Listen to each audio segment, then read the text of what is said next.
Meghan Markle attended her first evening event as a royal-to-be last night, at the venue where a shy lady Diana Spencer had done exactly the same thing in 1981. 37 years on, Diana's son Prince Harry and his fiancée were at the historic Goldsmiths Hall in the City of London at an awards ceremony for service personnel. The hall was also the scene of Diana's first public engagement with her fiancé Prince Charles in March 1981. 5 months before Meghan was born, it was a black tie event in aid of the Royal Opera House and saw the princess-to-be turn heads, much to her embarrassment, in a low-cut Emmanuel gown that exposed her cleavage as she stepped from her car. Charles apparently hated it, not least because it was black and was thus seen as a color only suitable for those in mourning. Meghan too wore black last night with a version of a man's tuxedo teamed with a crisp white shirt with a bow by tux costing £285 and named The Boss. 37 years ago, 5 months before Meghan Markle was even born,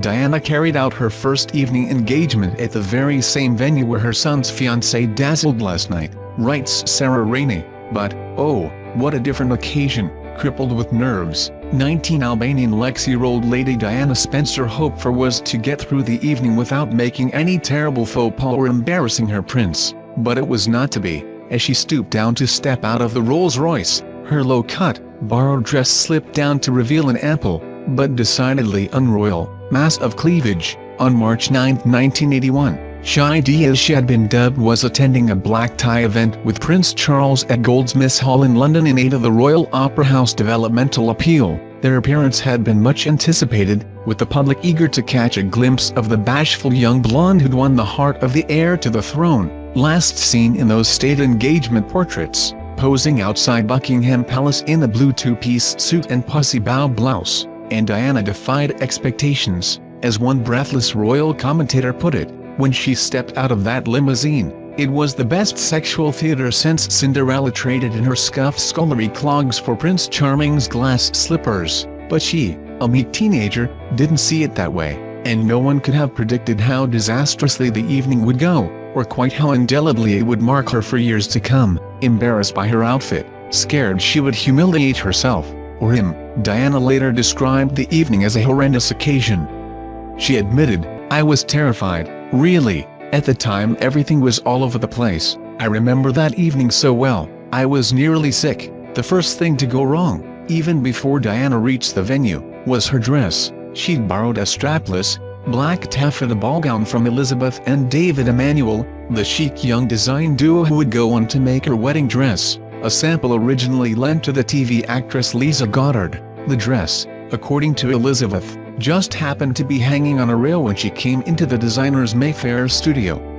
It wasn't made for her, but she didn't mind one bit. Elizabeth explains, "We went through all the options and in the end we thought black was the best. It was formal." What Diana, and indeed the Emmanuels, didn't realize was that black was a royal no-no, only worn in mourning and entirely unsuitable for a celebratory occasion. Diana told royal biographer Andrew Morton, "I thought it was okay because girls my age wore this dress. I hadn't appreciated that I was now seen as a royal lady, although I'd only got a ring on my finger as opposed to 2 rings. I remember walking into my husband-to-be's study, and him saying, 'You're not going in that dress, are you?' I replied, 'Yes, I am,' and he said, 'It's black, but only people in mourning wear black,' and I said, 'Yes, but I'm not part of your family yet.' Black, to me, was the smartest color you could possibly have at the age of 19. It was a real grown-up dress." Elizabeth Emmanuel remembers receiving letters from angry members of the public,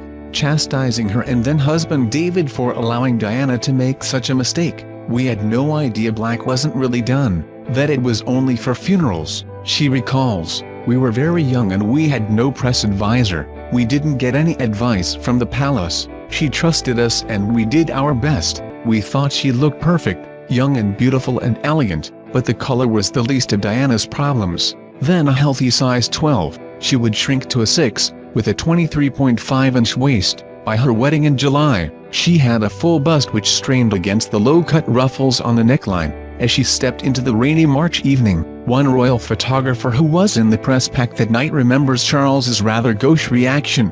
"Beaming from ear to ear, he told me, 'Wait until you see what's coming next.'" Diana was clearly uncomfortable in the gown, repeatedly tugging it up at the front and shielding her cleavage with her hands and bag. "I was quite big-chested then," she said later, "and they, the photographers, all got frightfully excited. Indeed, some deliberately chose a vantage point at the top of the stairs, in order to catch a mortified Diana at her most revealing angle." One picture shows her emerging from the car, apparently cleavage first, with the camera lens pointing directly down the front of her dress. Her jewelry, a diamond necklace borrowed from her mother, which trailed down to her décolletage, only served to draw attention to her bust. "Because we were all so green about everything, we didn't anticipate that she was going to be getting out of a low car," explains Elizabeth Emanuel.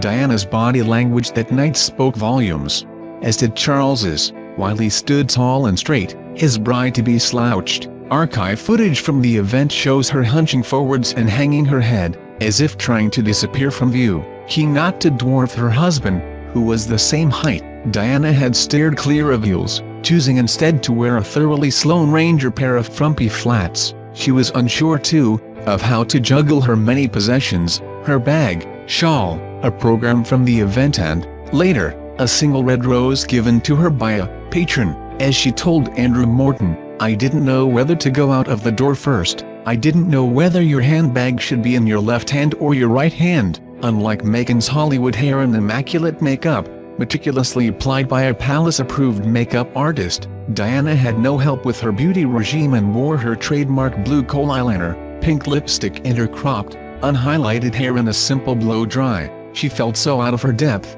and so fearful about what this woeful evening meant for her future as a princess, that she sought solace in Princess Grace of Monaco, then 51, with whom she was pictured chatting conspiratorially. Noticing how frightened she was, Princess Grace, whom Diana later described as wonderful and serene, whisked her off to the ladies for a pep talk. The young Diana poured her heart out, confessing her fears about what lay ahead, and in reply Princess Grace said, "Don't worry, it will only get worse."